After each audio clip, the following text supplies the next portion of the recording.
Kung ako lang, hindi ko papayagan yon, Madam President. Bakit po? Respeto na lang sa premises ng institusyon na ito.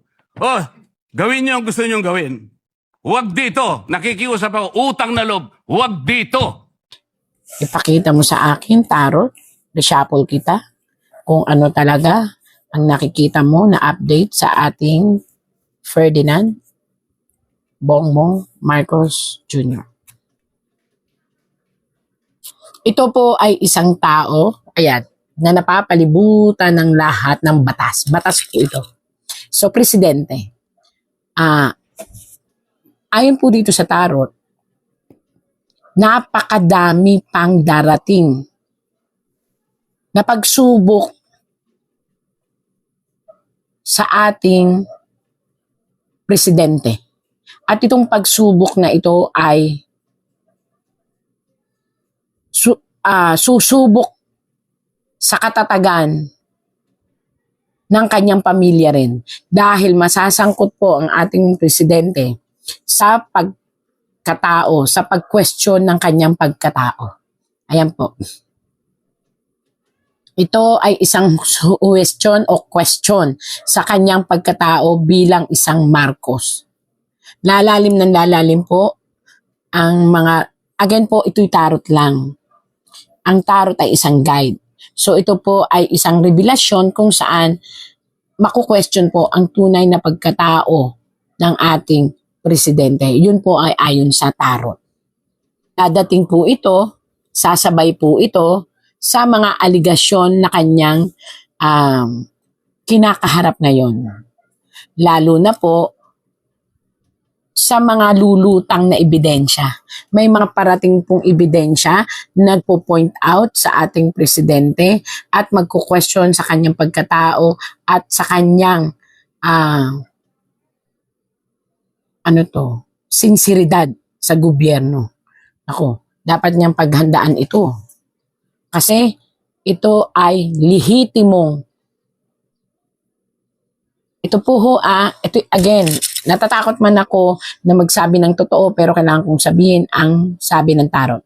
Ito ay may kinalaman sa mga aligasyon tungkol sa korupsyon. Sa kanyang pagkatao bilang isang lalaki at sa kanyang pagkatao bilang isang Marcos. Di ko alam, lumabas lang po ito dito. So, kung nakikinig man po kayo, ito po ang inyong nakalagay sa tarot na pagdidiinan ng mga tao na may mga ebidensya daw na hawak. Una, ang pagkatao nyo po bilang isang tunay na Marcos, kakalkalin po yan. Yun po ang sabi sa tarot Tapos, yan. Ang inyong pagkalalaki, ang inyong kasarian, kukwestiyonin daw po yan. Ayon po sa tarot. At ito daw po ay inyong dadanasin at mararamdaman. Kaya po dapat, dahil may isang tao na may mga ebidensya daw po, ito daw po, may isang tao daw po nalulutang na may mga dalang ebidensya.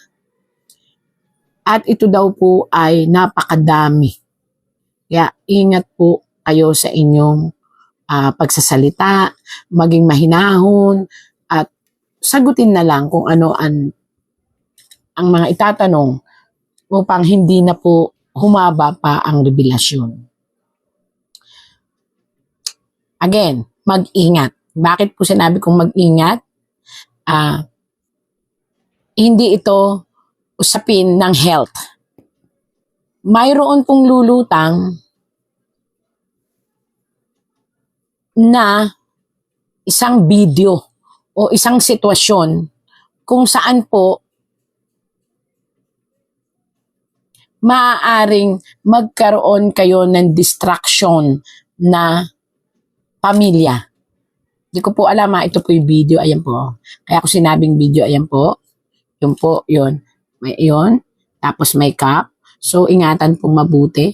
May mga video daw po na lalabas. Ayun yun. Kung saan, parang nakabaliktad po. Kukwestiyonin ang inyong karamdaman kung ito ba ay totoo o gawa-gawa lang. Yun po ang sabi dito. Tarot lang po ito. Gusto ko lang po talagang basahin kung anong sinasabi. At may isang babae na lulutang.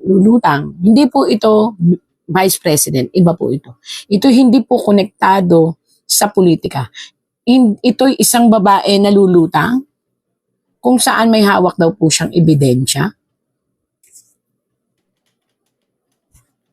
At ito, ang kukwestiyonin niya ay ang inyong medical.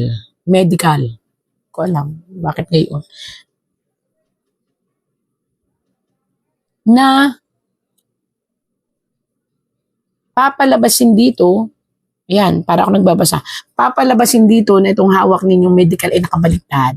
Ibig sabihin, hindi ganun kalala. Hindi yung matatakot kami na mamamatay kayo. Kung hindi, ginagawa iyon, yan po may medical, nakabaliktad, na ginawa lang daw po iyon upang, ayan, walang kamatayan eh. Ibig sabihin po, may sakit pero hindi ganun kalala, tapos ang sitwasyon, hindi naman mamamatay, walang kamatayan, wala. Nakabaliktad nga po kayo eh. Pero, ito lang po kasi yung the only way to tell people na may sakit kayo. Parang ganun. So parang hindi naniniwala itong babaeng ito na totally kayong may sakit. Merong karamdaman pero hindi ganun kalala kagaya ng mga lumalabas sa ating mga istorya. At dito, again and again po, kukwestiyonin na naman ang pagkatao nyo bilang isang Marcos. Hindi ko alam ba't lumabas yun. And again, mauungkat again ang tungkol po sa inyong mag-asawa. Ito'y isang video na parang, ano ba yun? Makakalkal lahat. Ayan. Naku, pag-aralan nyo pong mabuti ang inyong move. Kasi, kinakailangan maipaliwanag po ang lahat ng lalabas kasi may isa kayong kakaharapin na kailangan ninyo talaga ito punto per punto maipaliwanag ninyo. Isang malaking ari-arian ang ilalabas ng mga taong nagsaliksik sa kung anong meron po kayo na natatago. So hindi ko alam, lumabas lang po ito. At isang lalaki, at po tigre, isang lalaki na talaga namang naging pamilya at iningatan ninyo ang muling babaliktad sa inyo.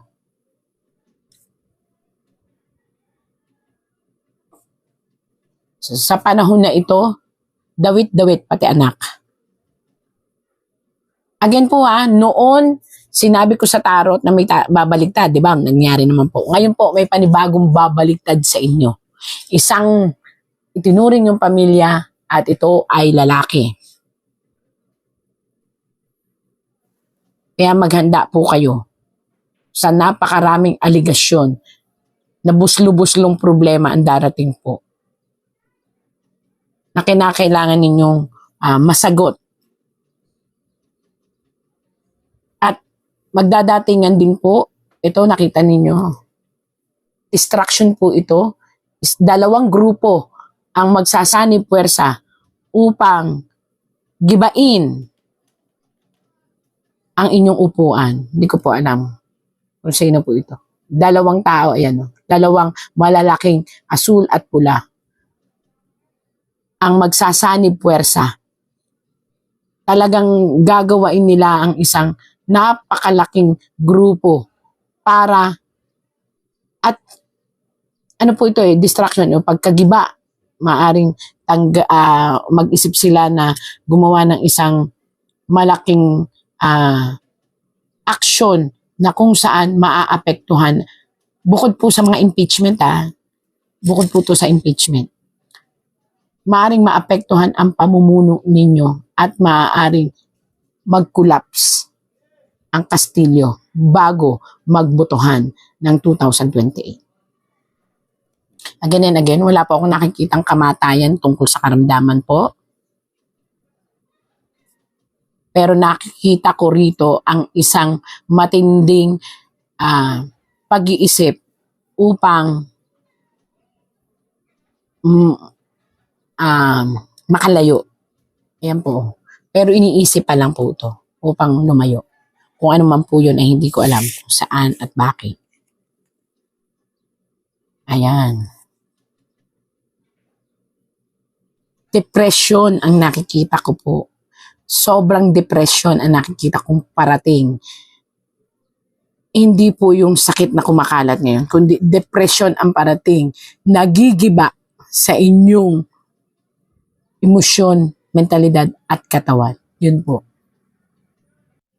Again and again po, hindi ko po hangad na sabihin ang mga nakita ko rito, pero kung papansin niyo ito po'y babala upang makapili kayo ng mga tao, ng mga tamang tao na pakikinggan upang maituwid ang mga pagkakamali ng nakaraang at hindi na maranasan ninyo ang naranasan ng inyong tatay. Ang inyong buhay ay inyong dala, pero ayon nga po dito, ito isang tarot lamang na kung inyong pakikinggan, maaari rin naman makatulong sa inyo. And napakadami po, buslu-buslong problema po ang parating. Hindi lang po, kahit po nakita po dito sa tarot na kahit po anong sabihin at gawain, kung may mga taong nag-feed ng maling galaw sa inyo, hindi po mababawasan ang inyong kalaban, lalo pong magagalit. Maraming lalabas pa. Kaya kung ano po ang sabihin ng masang Pilipino, pakinggan nyo po. Upang, again and again, hindi nyo maranasan ang naranasan ng inyong father. Para po sa mga lahat ng mga Marcoses, ayan po ang lumabas na tarot. Again, ito po ay tarot lamang. Huwag nyo pong damdamin. Kung tutuusin, may mga magagandang payo ang tarot na kung hindi didibdibin ay makakatulong upang maibsan ang galit ng mamamayang Pilipino na lumalabas dito. Salamat po. Sa lahat na nangyayari po sa ating bansa, sa ating ekonomiya at sa ating presidente, nawa ang ating mundo ay maging maligaya at maging ligtas. Again and again, God sent miracle every day. Salamat po. Kung ako lang, hindi ko papayagan yon, Madam President. Bakit po? Respeto na lang sa premises ng institusyon na ito. Oh, gawin niyo ang gusto niyong gawin. Huwag dito. Nakikiusap ako, utang na loob. Huwag dito. I will do that. Pero ano po nangyari? And the rest is history. Alas 7 pa lang ng umaga, nandito na yung tropa ng NBI na nakipag-coordinate sa opisina ng OSAA. Sapagkat balak pala nilang hulihin ang isang senador. Hindi po ba? Nagkaroon na po ng admission. Tinanong ko pa nga yung ating former SP kung nakita niya yung warrant of arrest. Pinakita ba sa'yo? Sabi naman niya, hindi. Naniwala po ako ron. Ngunit bakit sinabi niya, kung mag-coordinate kayo sa OSAA? Alam po ba niyo, Madam President, kung ako po ang Senate President, kaya ko lang naman ginagawang halimbawa ito, Madam President, dahil hindi naman po ako magiging Senate President. Kung ako lang, hindi ko papayagan yon, Madam President. Bakit po? Respeto na lang sa premises ng institusyon na ito. Oh, gawin niyo ang gusto niyong gawin. Huwag dito. Nakikiusap ako, utang na loob. Huwag dito. I will do that. Pero ano po nangyari? And the rest is history. Ipilitin po nilang kunin yung mayorya dahil sa takot nila sa Blue Ribbon. Ito po ang kinatatakutan nila, yung Blue Ribbon Committee. Oho. Marami pang araw yan kasi ang sabi na ngayon, lumalabas na rin po yung another ICC warrant. Pati daw yata si Senador Bongo, baka madami Gagawin din. nila lahat Diba? yan. Masiguro lang nila. Oho. Masiguro lang nila na makuha nila uli. Bakit napaka-importante po, mga kababayan? Jen, bakit Opo. napaka-importante po na kaagad nilang makuha ang mayorya? Oho. Takot na takot sila sa flood control. Nako. Ito lamang ang kasiguruhan. Mhm. Mga babayan, sinasabi ko po ito lang ang kasiguruhan para sa kanila, para tuluyan na pong maibaon sa limot ng flood control investigation. Wala na pong iba. Wala pong iba. Oh.